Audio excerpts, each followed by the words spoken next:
प्यारे दोस्त।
और ना ही इसमें कोई अक्ल है। मेरी सारी जिंदगी इस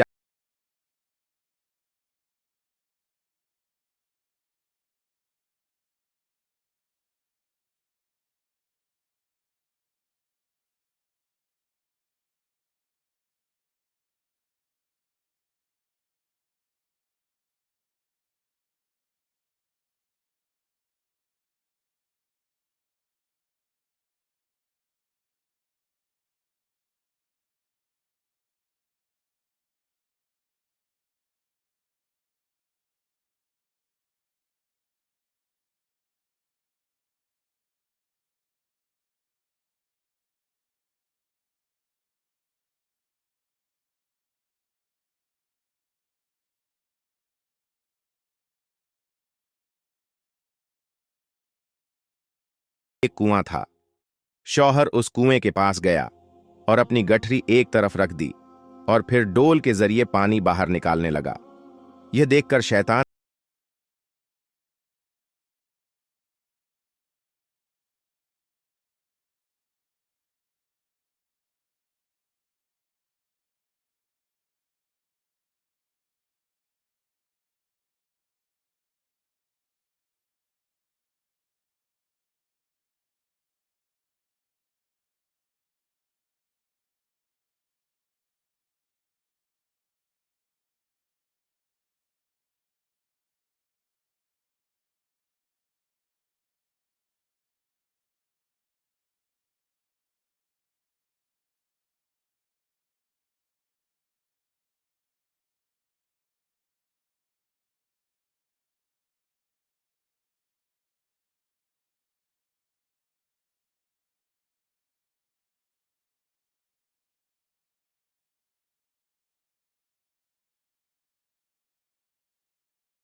अपने हाथ पांव मारे तो उसका एक हाथ उस रस्से पर पड़ गया जिसके साथ में वह डोल बंधा हुआ था। उसने उस रस्से को मजबूती से पकड़ लिया और इस तरह से वह गिरने से बच गया। थोड़ी देर बाद उसने हिम्मत की और वह आहिस्ता आहिस्ता उस रस्सी के सहारे ऊपर चढ़ता हुआ कुएं से बाहर निकल गया। बाहर आकर वह सोचने लगा कि आखिर मेरी बीवी मेरे साथ ऐसा कैसे कर सकती है। उसने मेरे साथ ऐसा क्यों किया होगा। मगर कोई बात नहीं, मैं दोबारा उसे लेने जाता हूं, शायद वह बदल जाए। बस यही बातें सोचकर वह दोबारा अपने ससुराल चला गया। जैसे ही वह ससुराल के घर में दाखिल हुआ तो लड़की के मां बाप ने उसे बहुत खरी खोटी सुनाई। वह कहने लगे, तू ऐसा बेअक्ल इंसान है कि हमारी बेटी को अकेला छोड़कर वहां से चला गया। तू तो बड़ा ही बेपरवाह इंसान है। हमारी बेटी को अगर कुछ हो जाता तो। इस तरह से उसने जो कुछ कहा उसने खामोशी से सुना। फिर आखिर में सिर्फ इतना ही कहा कि मुझे बहुत बड़ी गलती हो गई है, अब आगे ऐसा नहीं होगा। आप अपनी लड़की को मेरे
दोनों एक दूसरे के बगैर सांस भी नहीं लेते थे।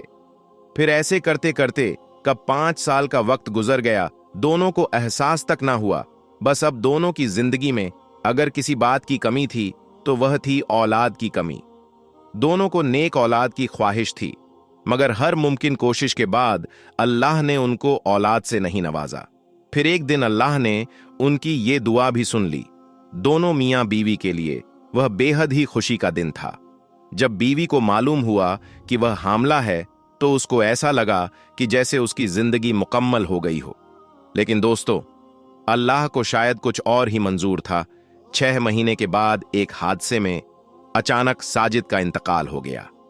शौहर की अचानक मौत से बीवी को गहरा सदमा लगा और उसका रो रो कर बुरा हाल हो गया। उसकी तो पूरी जिंदगी ही उजड़ चुकी थी। उसको ऐसा लगने लगा था कि जैसे वो अब जी नहीं पाएगी। लेकिन उसके जीने की आस, उसकी कोख में पलने वाला वह बच्चा था।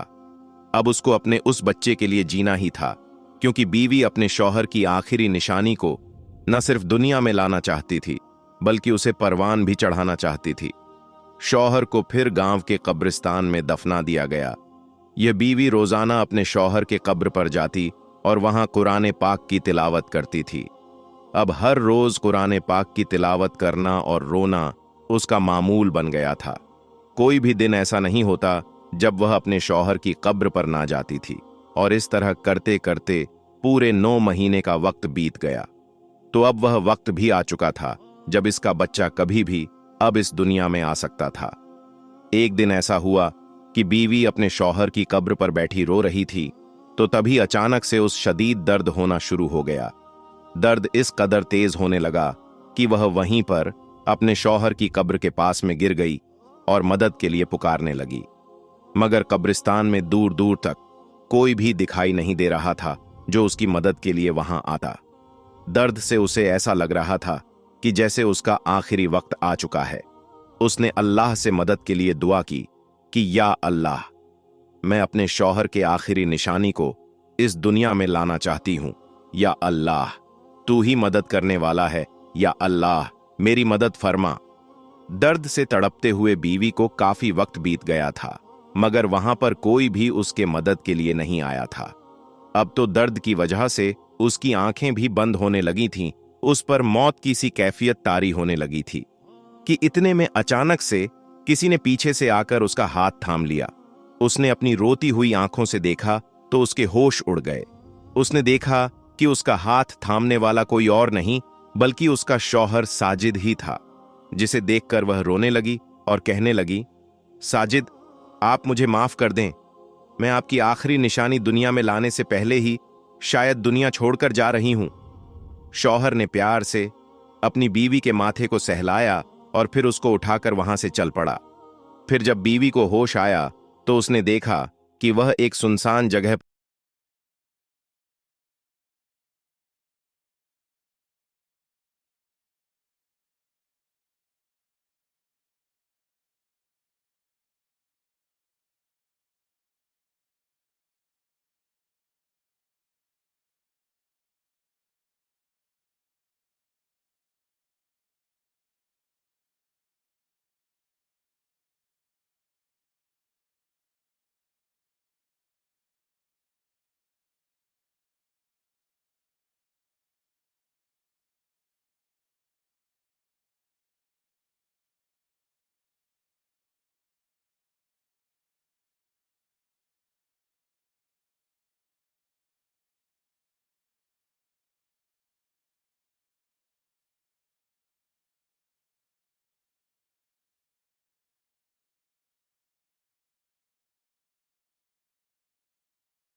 को नहीं भूल पाई। वह खुश है कि उसके शौहर की आखिरी निशानी यानी कि उसका बेटा उसके साथ में है।